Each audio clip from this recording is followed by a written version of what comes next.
Dark Origins, The True Tale of Pinocchio, narration script. In the shadowed alleys of Tuscany, where the sun rarely touched the walls, lived an old carpenter named Master Antonio. One day he found a strange block of wood, rough, cold, and oddly alive. As his chisel struck the surface, a scream pierced the silence, not from a child, but from the wood itself. Staggering back, heart racing, Antonio was interrupted by a knock at the door. His poor neighbor Geppetto stood there, asking for a piece of wood. The cursed log sparked an argument. Fists flew, buttons were torn, and blood was spilled. And yet, in the end, Geppetto walked away, limping, with the screaming wood in hand. Back in his dim, crumbling home, he carved a puppet, not with joy but desperation. When he shaped the puppet's head, it blinked. When he carved the hands, it stole his wig. And when he gave it legs, it kicked him in the nose. Geppetto wept. "You're not even finished, and already you defy me."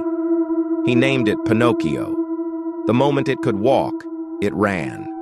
And before long, the poor old man was arrested, accused of harming the puppet. Left alone, Pinocchio encountered a talking cricket, a voice of conscience. He responded with a hammer and killed it. Hungry and cold, the puppet slept on a stove. By morning, his feet were ash. Geppetto, just released from prison, returned to find the damage. Yet he forgave him. He gave him new feet. He sold his only coat to buy a school book. But Pinocchio never made it to school. Instead, he was almost burned by a puppeteer, covered in flour and nearly fried by a fisherman, turned into a donkey and thrown into the sea. Then came the darkest moment of all. In a forest of crooked trees, the fox and the cat cornered him. They tied a rope around his neck and hung him from a branch. The wind howled, the puppet swayed, his legs kicked, his eyes began to close. "Oh, Father," he whispered, "if only you were here." That was where the story ended. But the people begged for more, so the puppet lived again.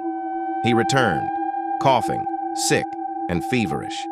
He refused his medicine, and 4 black rabbits arrived, carrying a coffin. "You will die," they said, "unless you drink."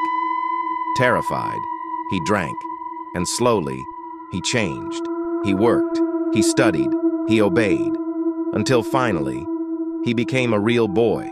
But even in flesh, he was haunted by the rope, by the hammer, by the scream of the wood when it was first carved. And in the quiet, he would sometimes whisper, "I deserve it. I've been selfish, but I want to change. I want to live." And so ends the true tale of Pinocchio, not a tale of magic, but of fear, hunger, and redemption.